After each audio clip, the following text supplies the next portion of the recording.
ప్రత్యేక శుభాలు తెలియపరుస్తున్నా ప్రియులారా, ఈరోజు సిలువను కూర్చున్నటువంటి వార్త మనం నేర్చుకునేటువంటి ప్రయత్నం చేద్దాం. సిలువ రహస్యాన్ని గురించి తెలుసుకునేటువంటి ప్రయత్నం చేద్దాం. చాలా మందికి సిలువ అనేటువంటి పదాన్ని మనం చూస్తే సిలువ గురించి చాలా అపోహలు ఉంటూ ఉంటాయి కదా. సిలువ అనేసరికి చాలా సార్లు మనం వింటూ ఉంటాము, సిలువను ధరిస్తే శ్రమలు వస్తాయి, సిలువను ఇంట్లో పెట్టుకోకూడదు, సిలువను మెడలో వేసుకోకూడదు, ఇలా చాలా రకాలైనటువంటి అపోహలు వస్తూ ఉంటాయి.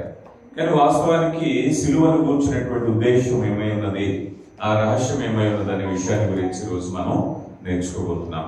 వాస్తవానికి బైబిల్ పండితుల ప్రకారంగా సిలువ ఆకారం ఇప్పటికీ స్పష్టత అనేది లేదు. మనం అందరికీ మన దృష్టిలో సిలువ అనేది ఒక ఆకారంగా మనం చిత్రీకరించుకుంటాం, కానీ చాలా మంది బైబిల్ పండితుల ప్రకారంగా అది ఇంటు రూపంలో ఉందనో లేకపోతే ఏక పొయ్యిలా ఉందనో చాలా భిన్న అభిప్రాయాలు ఉన్నాయి. అయితే ఎక్కువ మంది ఆమోదించినటువంటి ఒక సిలువ ఆకారాన్ని అయితే మనం చూస్తాం, కానీ అది భిన్నమైనటువంటి ఆకారాలు కలిగి ఉంది కనుక అది స్పష్టమైనటువంటి ఆకారం ఏమై ఉన్నది అనేటువంటి విషయం అనేటువంటిది చాలా మందికి అది స్పష్టంగా తెలియదు. ఒకటి. రెండవది, సిలువ అనేటువంటిది పర్షియా దేశం నుంచి రోమీలు తెచ్చుకున్నటువంటి ఒక మరణ శాసనం. అంటే ఉదాహరణకి ఈరోజు మనం ఎవరినైనా ఉరి తీయాలి అన్నాం అనుకోండి, ఉరితాడు అనే పదం వచ్చేసరికి మన మనసులో ఏముంటుంది చెప్పండి? ఉరితాడు అంటే మరణము, శిక్ష అనేది గుర్తొస్తూ ఉంటుంది. అలాగా సిలువ అనేది కూడా ఒక మరణకరమైనటువంటిది. సిలువ ఎప్పుడు కూడా చెడ్డది. ఒక మాటలో చెప్పాలి అంటే మరణకరమైన శిక్ష. అది ఆ దేశంలో అప్పుడు ప్రభుత్వం ఆమోదించినటువంటి ఈనాటి ఉరిశిక్ష ఎలాంటిదో ఆనాటి మరణ శిక్షగా సిలువ పేర్కొనబడింది. ఆ రోజుల్లో చాలా మంది సిలువ వేయబడేవారు. రాజద్రోహులు కానీ, బందిపోట్లు కానీ, తీవ్రమైన నేరం చేసిన వాళ్ళని కానీ మరణించాలి, చంపేయాలి అనేటువంటి ఒక పదం వస్తే ఆ మరణం ఎలా చేసేవారు అంటే సిలువ వేసి చంపేసేవారు. యేసు ప్రభుని ఒక్కరినే సిలువ వేయలేదు, చాలా మందిని సిలువ వేశారు. ఆ రోజుల్లో మరణకరమైన శిక్ష ఏమిటాయా అంటే సిలువ. అయితే సిలువను కూర్చున్నటువంటి మర్మాన్ని మనం ధ్యానం చేసుకునేటప్పుడు ఒకసారి ఆలోచన చేస్తే సిలువ ప్రతిమైంది. సిలువ ఈరోజు చాలా చోట్ల జ్యువెలరీ షాప్ లో ఒక ఆభరణం అయింది కదా. సిలువ శరీరం మీద టాటూ అయింది చాలా మందికి కదా. అయితే సిలువను కూర్చున్న ఉద్దేశం ఏమై ఉంది అని ఈరోజు మనం స్పష్టంగా ఆలోచన చేస్తే కొరింథీయులకు రాయబడిన మొదటి పత్రిక 1వ అధ్యాయము 18 నుంచి సిలువను కూర్చున్న భావాన్ని ఇలాగ అపోస్తుడైనటువంటి పౌలు గారు తెలియపరుస్తున్నారు. సిలువను గూర్చిన వార్త కొరింథీయులకు రాయబడిన మొదటి పత్రిక 1వ అధ్యాయం 18వ వచనం. అదే చదువుతాం. సిలువను గూర్చిన వార్త నశించుచున్న వారికి వెర్రితనముగాను రక్షింపబడుచున్న మనకు దేవుని శక్తి ఇందు విషయమై జ్ఞానుల జ్ఞానమును నాశనము చేతును వివేకుల వివేకమును శూన్యపరతును అని వ్రాయబడి ఉన్నది. జ్ఞాని ఏమాయను, శాస్త్రి ఏమాయను, తర్కవాది ఏమాయను, లోక జ్ఞానమును దేవుడు వెర్రితనముగా చేసి ఉన్నాడు. చాలు. ఇలా దిగుని వెళితే మేము సిలువ వేయబడిన క్రీస్తును ప్రకటిస్తున్నాము అంట.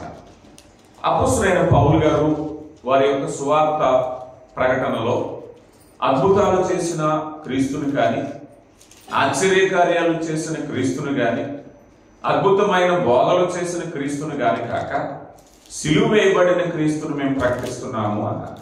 అంటే క్రీస్తు ప్రభులో సంపూర్ణత సిలువలో వచ్చింది. అంటే మరణము, త్యాగం అనేటువంటి వాటిలో వచ్చింది. దాని గురించి ఇక్కడ పౌలు గారు చెప్తున్నటువంటి మాట, సిలువను కూర్చున్న వార్త నశించుచున్న వారికి వెర్రితనముగా ఉన్నది, రక్షింపబడుచున్న వారికి దేవుని శక్తి అన్నారు. అయితే ఈ 23వ వచనంలో క్రీస్తును సిలువ వేయబడినటువంటి క్రీస్తును మేము ప్రకటిస్తున్నామని చెప్పినప్పుడు సిలువ విలువను మనం గమనించాలి. అప్పుడు మనకు అనిపిస్తుంది సిలువ వేయబడిన క్రీస్తును మేము ప్రకటిస్తున్నామంటే సిలువ ఏమై ఉన్నది, వాస్తవాలు ఏమై ఉన్నాయి, సిలువను కూర్చున్న మరణం ఏముంది అనే విషయాల గురించి మనం చూస్తే మొదటిగా సిలువను అర్థం చేసుకోవడానికి కొన్ని మాటలు మీ ముందు ఉంచాలని ఆశపడుతున్నాను. సిలువ సాధారణంగా మన వరకు ఆలోచన చేస్తే శ్రమల దినాలని కానీ, లెంట్ డేస్ అని కానీ, సిలువ అనేసరికి వేదన, సిలువ అనేసరికి బాధకరమైన పరిస్థితిగా మనం భావిస్తూ ఉంటాం. కానీ ఈ బాధకరమైనటువంటిదే మానవాళికి సంతోషాన్ని ఇచ్చింది కదా. సిలువను అర్థం చేసుకునేటప్పుడు ఒకవైపు చూడండి, ఒకవైపు కోణంలో ఆయన శ్రమ, ఆయన మరణము, ఆయన వేదన, అన్యాయపు తీర్పు కనిపిస్తాయి. అదే కోణంలో సమస్త మానవాళి పాపము నుంచి విడిపింపబడిన సంతోషము, అపవాదిని జయించిన సంతోషము, మరణాన్ని జయించిన సంతోషము. అంటే సిలువ ఒకవైపు వేదనగా కనిపిస్తుంది. సిలువ వేయబడడాన్ని బట్టే మనం దేవునికి సమీపస్తులయ్యాం, దేవునితో సమాధాన పడ్డాం, దేవుని వారసులుగా ఎంచబడుతున్నాం. సిలువ వేయబడకపోతే మన జీవితాల్లో ఆనందం లేదు కదా. సిలువ రెండవదిగా మనం చూసినప్పుడు అది మానవులకు ఆనందాన్ని కలిగించే విషయం కదా. రైట్, 2 పాయింట్లు చూడండి. అలాగే సిలువ అత్యంత విచారకరమైనటువంటిది కదా. సిలువ ఎలాంటిదయ్యా అన్నట్లయితే, సిలువ మరణము అనే పదాన్ని కనుక మనం చూస్తే ఈరోజు కూడా మన దేశంలో చాలా మంది హంతకుల్ని గట్ట మరణానికి అప్పగిస్తూ ఉంటారు. కొంతమందిని ఉరిశిక్ష అయితే, ఇంకా కొంతమందిని ఎన్కౌంటర్ చేస్తూ ఉంటారు. అలాంటి మరణించినటువంటి వారిని ఎలా చూస్తాం మనం అంటే, ఒక మాటలో చెప్పాలి అంటే మరణంలో కూడా చాలా తక్కువ మరణం అని. సిలువ మరణం కూడా అలాంటిదే. సిలువ మరణము అనే పదం వస్తే ఆ రోజుల్లో ఉండేటువంటి సామాజిక అంశాలను బట్టి అతడు ఎంతో నేరం చేసినవాడు కదా.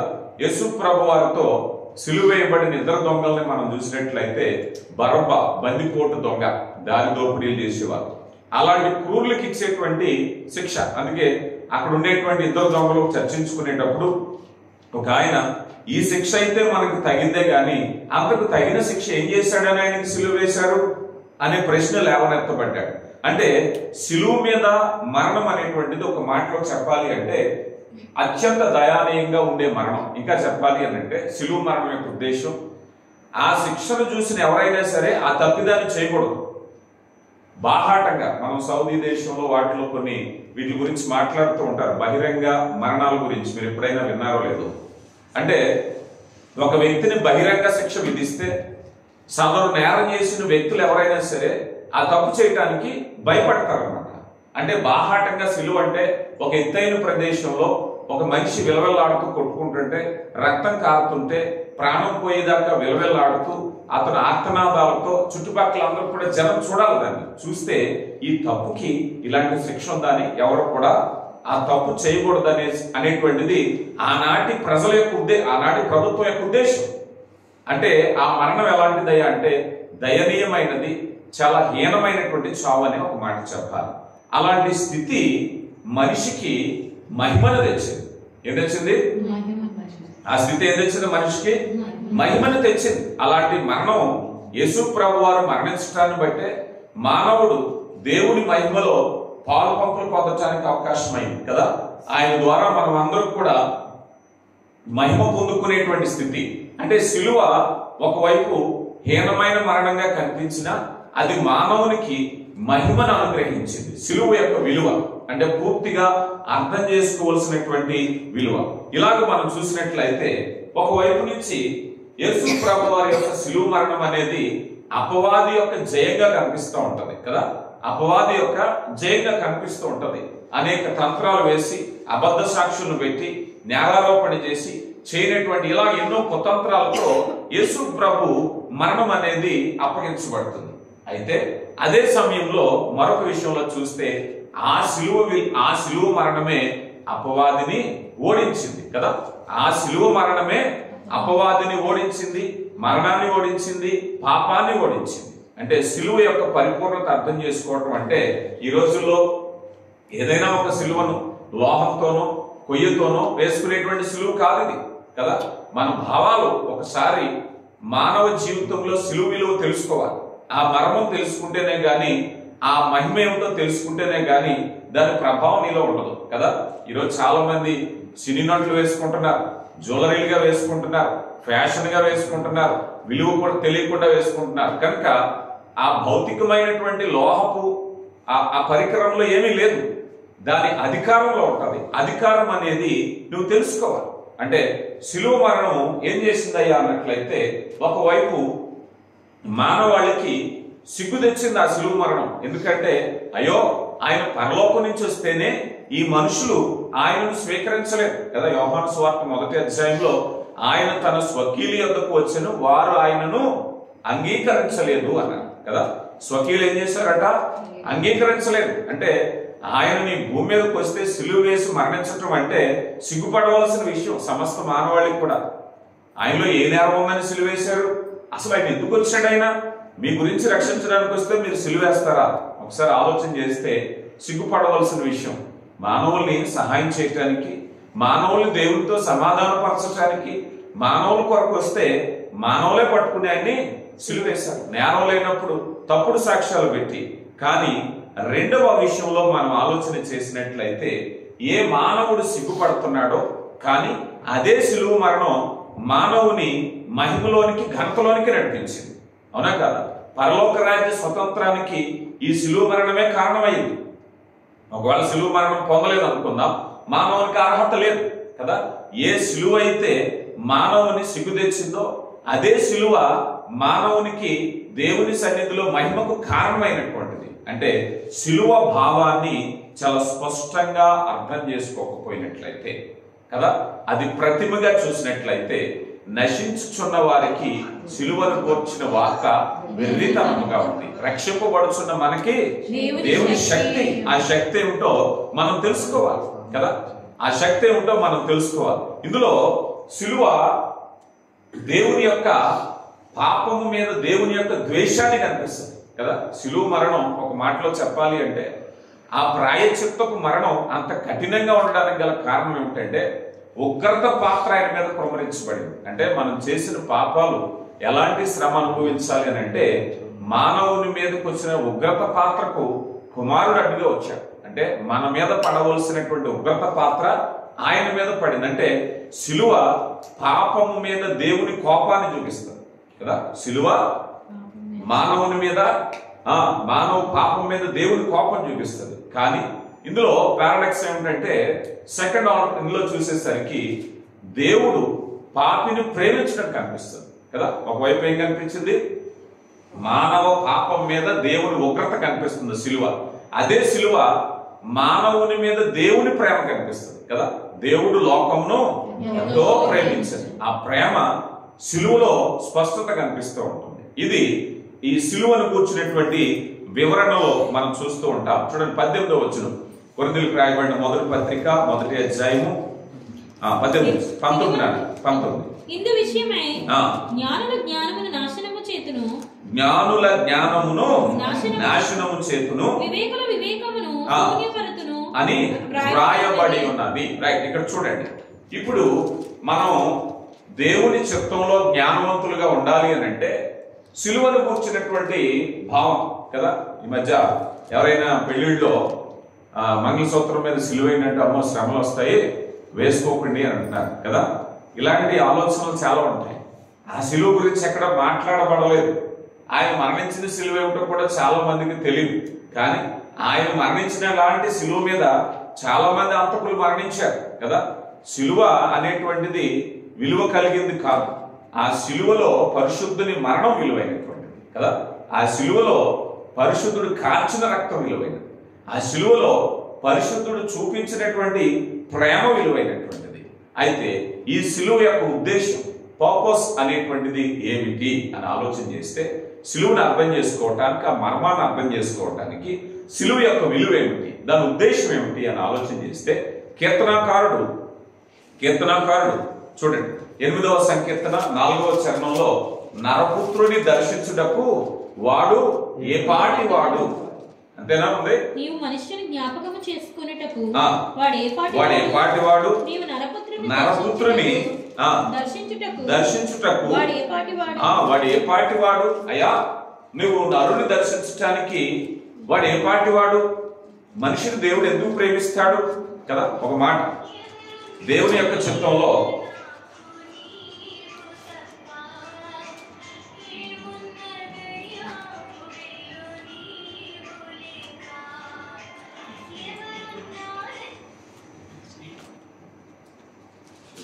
డిస్ప్లే పోయింది.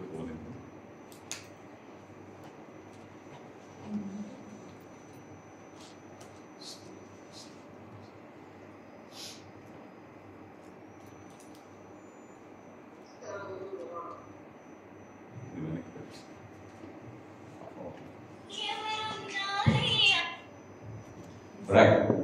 నరపుత్రుని దర్శించుటకు వాడు ఏ పాటి వాడు?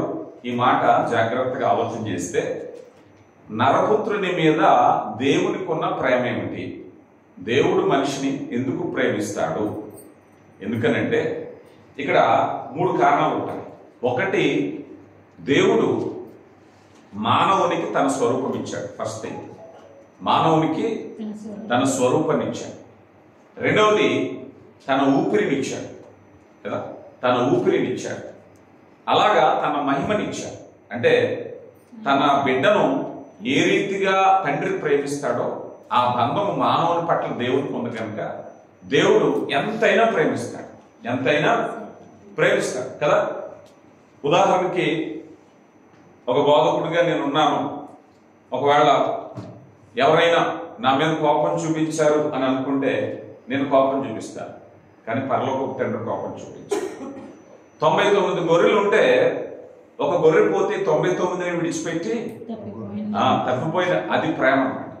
అది మరలా చేర్చే వరకు. అలాగే మానవుని మీద దేవునికి ఉన్నటువంటి ప్రేమ. అందుకని నరపుత్రుని దర్శించుటకు వాడు ఏ పాటి వాడు అని అంటే దేవుడు తన ప్రేమను వ్యక్తపరుస్తున్నాడు.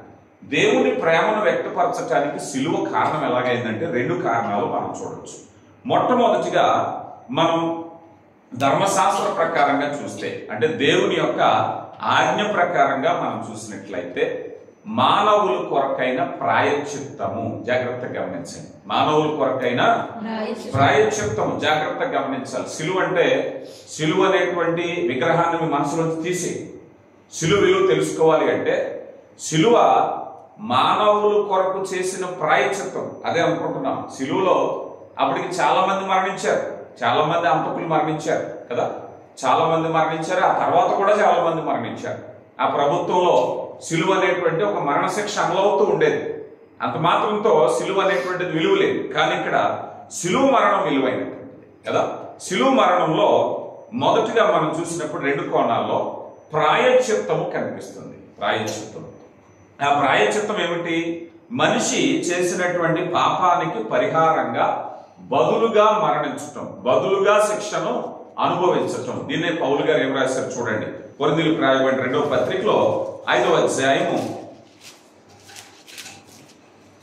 2వ పత్రిక 5వ అధ్యాయము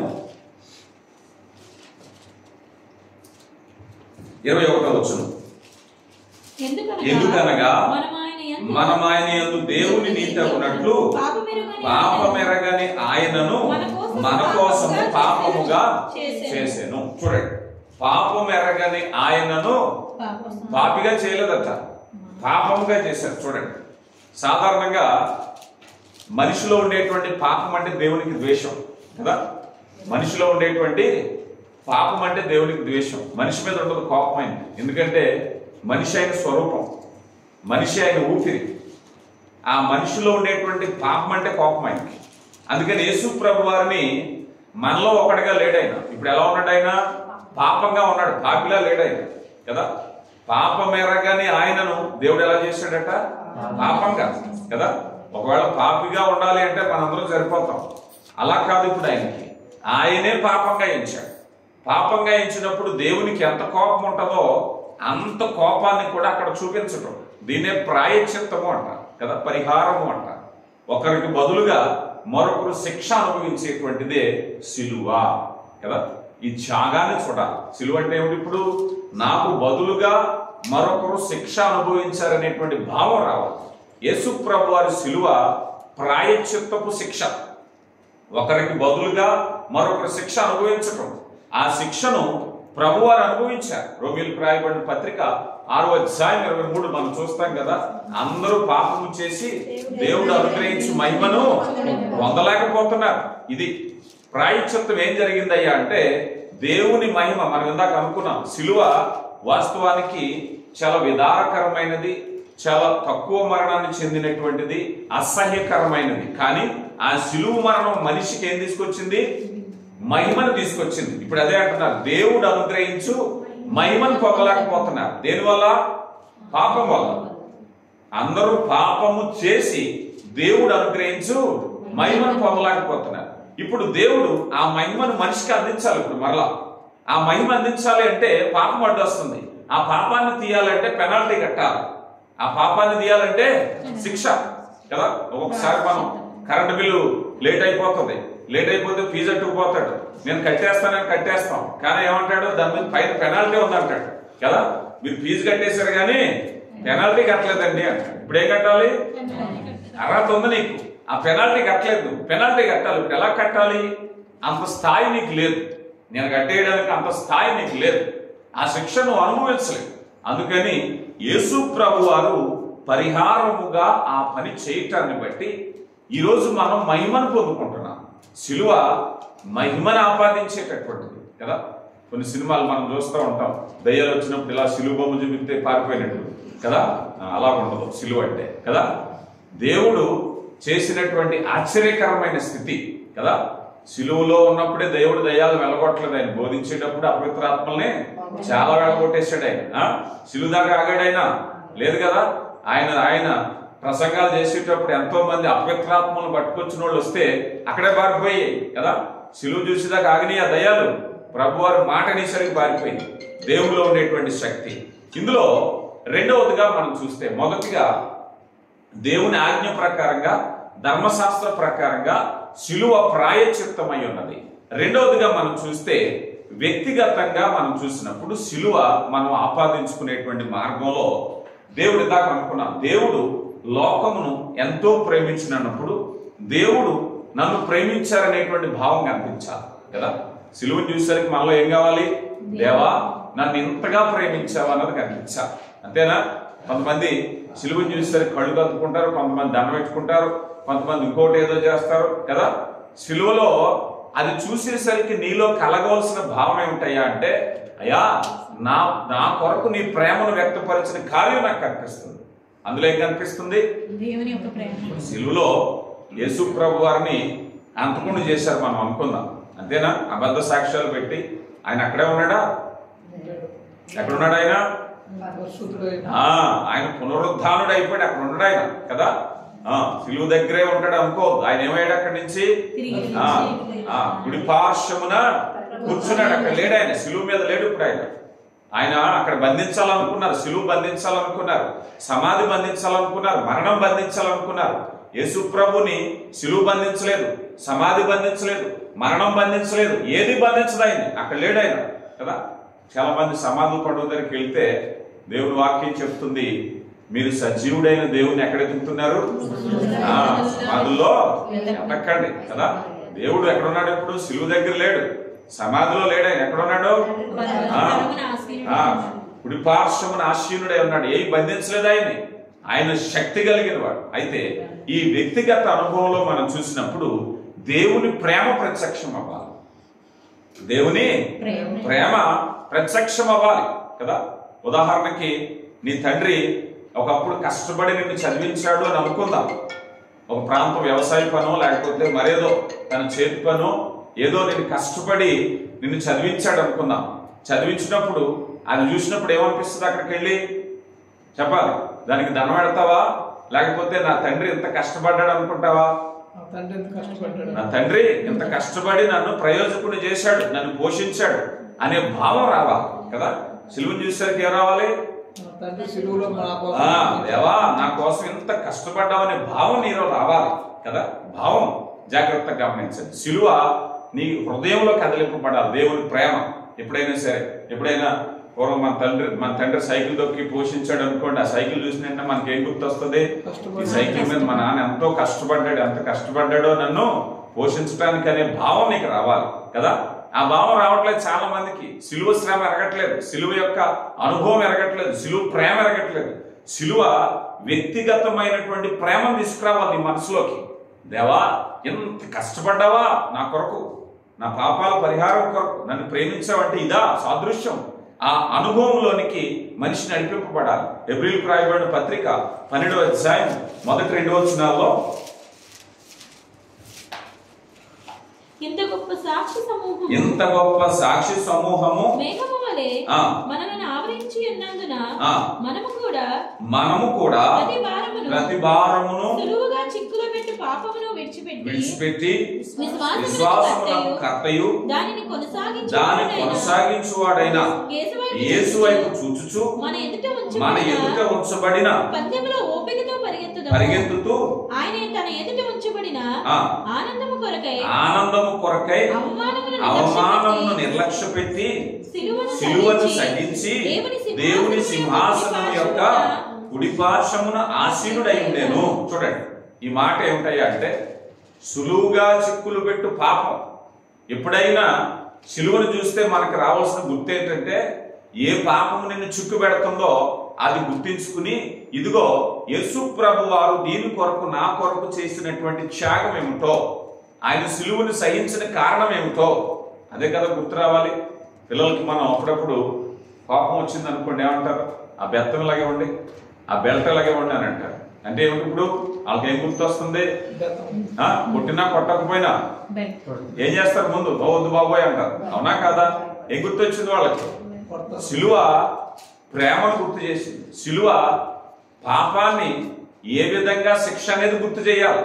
అయ్యో ప్రభువా, ఇదిగో మన ఎదుట సులువుగా చిక్కులు పెట్టు పాపం, ఏ సులువుగా చిక్కులు పెట్టే పాపం నిన్ను లాగుతుందో సిలువ చూసేసరికి ఏం రావాలి అంటే, ఇదిగో ఆ సిలువ మన ఎదుట ఉన్నటువంటి ఆ సిలువను చూసి జాగ్రత్త పడాలి. అయ్యో ప్రభువా, ఇదిగో ఈ శిక్షకు ఈ మరణం, ఈ పాపానికి మరణం అనేది గుర్తొస్తుంది. కనుక యేసు ప్రభు వారు ఆ అవమానమును నిర్లక్ష్యము చేసి సిలువను సహించి మన కొరకు సహించారు. ఎందుకని? పరిశుద్ధులుగా ఉండాలి అనేటువంటి భావం. కనుక సిలువను చూసేసరికి మనకు కలగవలసిన హృదయపూర్వకమైనటువంటి భావం కదా. ఈ భావాన్ని జాగ్రత్తగా గమనించండి కదా. మొన్నటి దినాన మా యొక్క గ్రామంలో ఒక ఇల్లు కడుతున్నారు, పునాది ప్రారంభిస్తుంటే ఈ లోపల పాస్టర్ గారు వెళ్ళారు, పెద్దలు వెళ్ళారు, విశ్వాసులు వెళ్ళారు, సిద్ధాంతి వచ్చాడు. అక్కడికి సిద్ధాంతి వచ్చి ఏమన్నాడు, ఇటు నుంచి ఈదుసోలు వచ్చిందండి అన్నాడు. ఈదుసోలు వస్తే ఏం చేస్తారండి అని మాట్లాడుకుంటున్నారు. వాళ్ళు మాట్లాడుకుంటే మామూలుగా అయితే ఏదో దేవుడు విగ్రహాలు పెడతారండి అక్కడ, మరి క్రిస్టియన్స్ అంటున్నారు కనుక ఈ మూల సిలువ పెట్టండి అన్నారు. ఏం చేస్తుంది సిలువ? ఆ ఈదుసోల నుంచి పరిగెత్తుకుని వచ్చే ఆ కీడంతటిని సిలువ ఇలాగా ఆపేస్తుందని వాళ్ళ ఉద్దేశం కదా. సిలువ ఏం చేస్తున్నట్టు ఇప్పుడు ఆ ఈదుసోల నుంచి ఇలాగ పరిగెత్తుకుని కీడు వచ్చేస్తే ఆ వచ్చి కీడు పరిగెత్తుకుని వచ్చి సిలువ చూసి ఆగి పారిపోతారు. అంతేనా? సిలువ అది కాదు కదా. సిలువ పాపక్షమాపణ, సిలువ త్యాగము, సిలువ మహిమ తెచ్చేది, సిలువ మరణాన్ని జయించేది కదా. ఇది గుర్తుకు రావాలి, కీడు పారిపోవటం కాదు కదా. సిలువ యొక్క భావం చూడండి. ఎఫెసీయులకు రాయబడిన పత్రిక 2వ అధ్యాయము 16వ వచనంలో, తన సిలువ వలన ఆ ద్వేషమును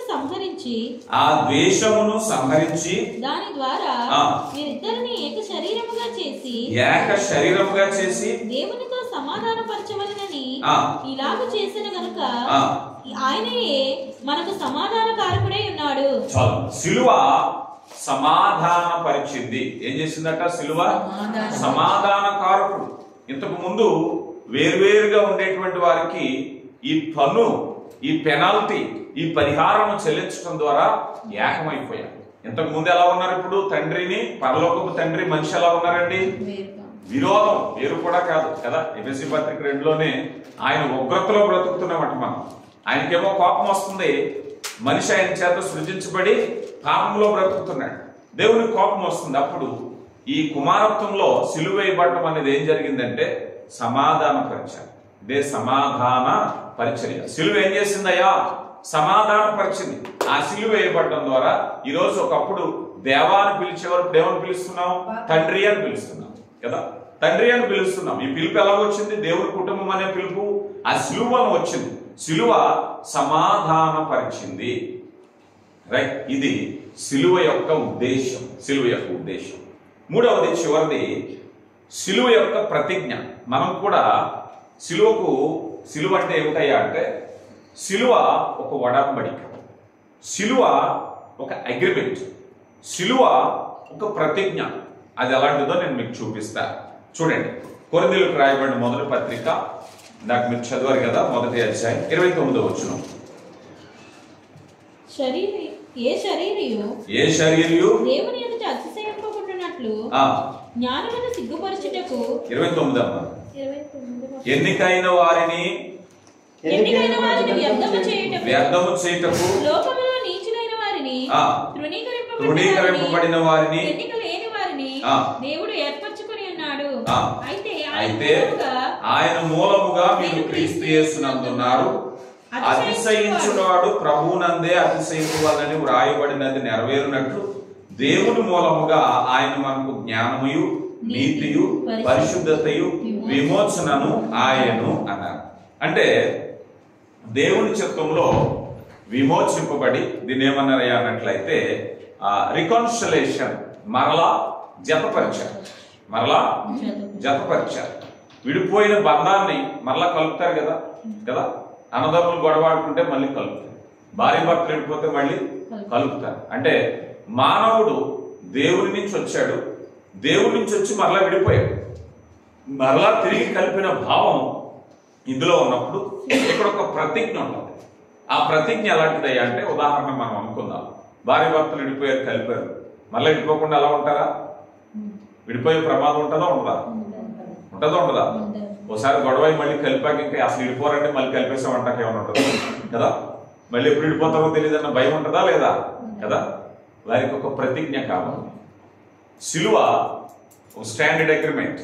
అయ్యా, నేను సిలువ అధికారాన్ని నేను ఒప్పుకుంటున్నాను కనుక నేను దేవుని కుటుంబంలో నేను కొనసాగుతున్నాను, నా పాపములు కడిగి నేను పరిశుద్ధుడిగా జీవించాలి అనుకుంటున్నాను. కానీ మరలా తాను నిల్చున్నానని తలుచువాడు పడిపోయే ప్రమాదం ఉంది కదా.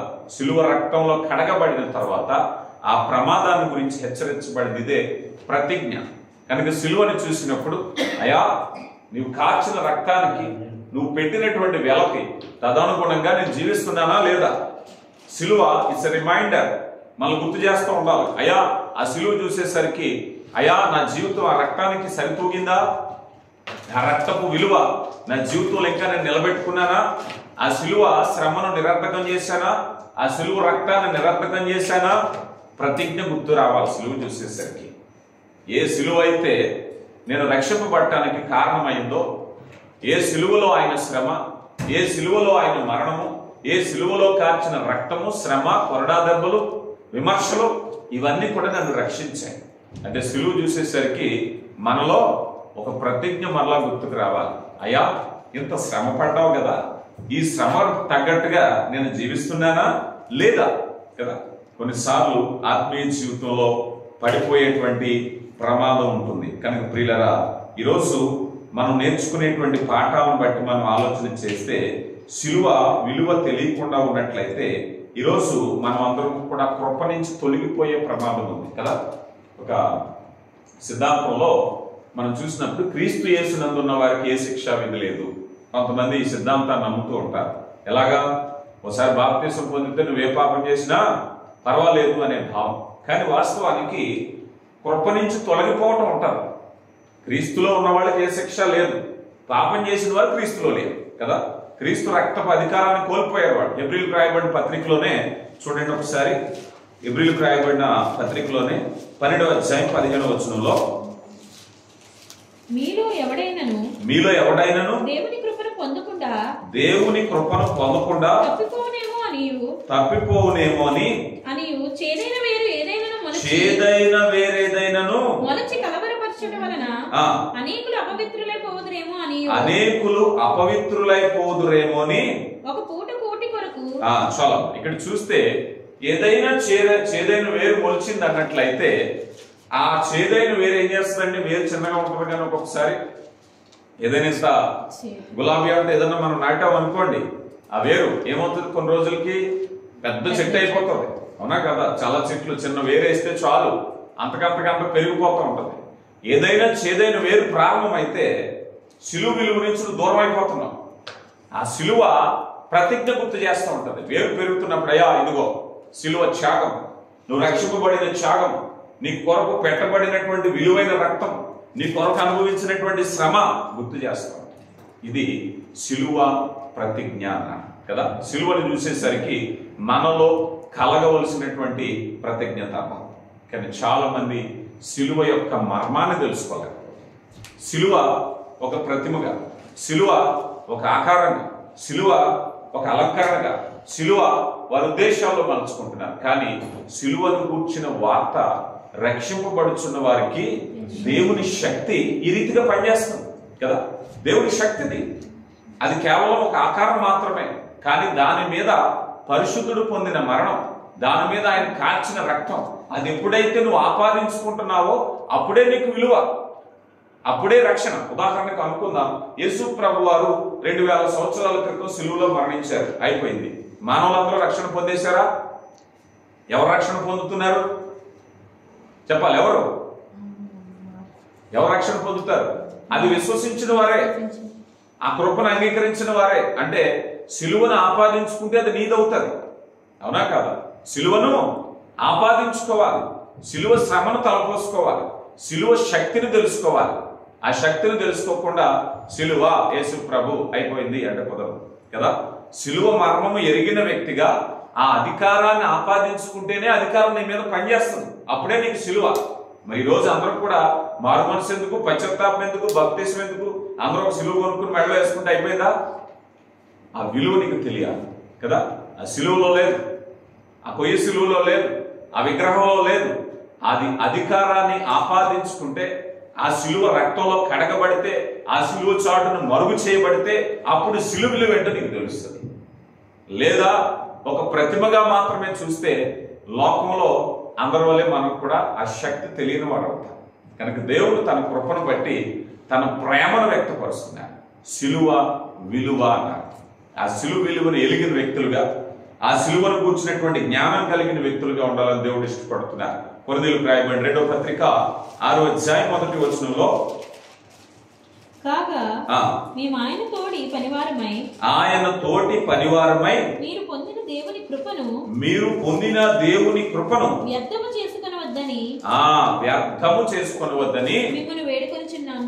ఇప్పుడు సిలువ ఏమిచ్చింది? ఇప్పుడు మనిషికి కృపనిచ్చింది కదా, అలంకరణ ఇవ్వలేదు కదా. కృప సిలువ ద్వారా వచ్చింది. ఈ సిలువ ద్వారా నేను కృప పొందాను కనుక ఈ కృపను నేను వ్యర్థం చేసుకోకూడదు. కృప వ్యర్థమైపోయే ప్రమాదం ఉంది. ఆ సిలువ ప్రతిజ్ఞలో గనక మనం నిలబడకపోతే, ఎప్పుడైతే మనం ఒప్పంద పడుతున్నామో, బాప్తిస్మంలో మనం అనుకుంటాం రక్షణ పొందేటప్పుడు నీ ఒప్పందం ఎవరితో? ఇచ్చిన పాస్టర్ గారితో కాదు కదా, దేవునితో. నేను అదే చెప్తాను ఎవరికైనా బాప్తిస్మం వచ్చేటప్పుడు చెప్పే మాట, నీ ఒప్పందం, నీ ఒడంబడిక నాతో కాదు, ఎవరితో? దేవునితో. అక్కడ ఉండేటువంటి దైవజనులు నేనే కావచ్చు, మరొకలే కావచ్చు, ఎవరైనా నిమిత్త మాత్రులే, కానీ నీ ఒప్పందం దేవునితో ఒప్పంద పడుతున్నావు. ఈ కృపలో నువ్వు ఉండాలని, ఆ రక్షణ కొనసాగించాలని సిలువ అధికారాన్ని ఒప్పుకుంటున్నావు కదా. సిలువ అధికారం అనేటువంటిది అనుదిన హృదయ తలంపులో ఉండాలి. అప్పుడే పాపానికి దూరంగా ఉంటాడు మనిషి కదా. పాపాన్ని అసహించుకునే స్థితి ఎప్పుడు వస్తుంది? సిలువ విలువ తెలిసినప్పుడు. ఆ సిలువ నీకు కృపనిచ్చింది. ఆ సిలువ నీకు కృపనిచ్చింది. ఎలా కనిపిస్తుంది కృప? సిలువ కనిపిస్తుంది కానీ కృప కనిపించట్లేదు మనకి. అది నువ్వు అర్థం చేసుకుంటే, ఆ మర్మాన్ని నువ్వు పొందుకుంటే ఆ కృప ఏంటో నీకు తెలుస్తుంది. అయ్యా, నా కొరకు చూపించిన కృప ద్వారా నేను రక్షింపబడ్డాను. అది సిలువ విలువ. కనుక ప్రియులారా, దేవుడు తన మహాకృపను బట్టి మనకి ఇవ్వబడినటువంటి ఆధిక్యతను బట్టి మనం అందరం కూడా పరిశుద్ధులుగా జీవించాలని సిలువ అనేటువంటి కార్యం జరిగింది. కనుక సిలువ అనేది ఒక లోహం కాదు, సిలువ అనేది ఒక కొయ్య కాదు, సిలువ అనేది ఒక విగ్రహం కాదు, కానీ సిలువ త్యాగము, సిలువ అందించినటువంటి ఆ రక్షణ అనేటువంటిది అధికారాన్ని ఆపాదించుకుంటేనే ఆ భావం తెలిసిన వ్యక్తిగా మనం ఉండగలుగుతాం. ఆ రీతిగా దేవుని యొక్క కృపను బట్టి ఆ శక్తి చేత నింపబడదాం. దేవుడు మిమ్మల్ని గొప్పగా దీవించి ఆశీర్వదించును గాక. ఆమేన్.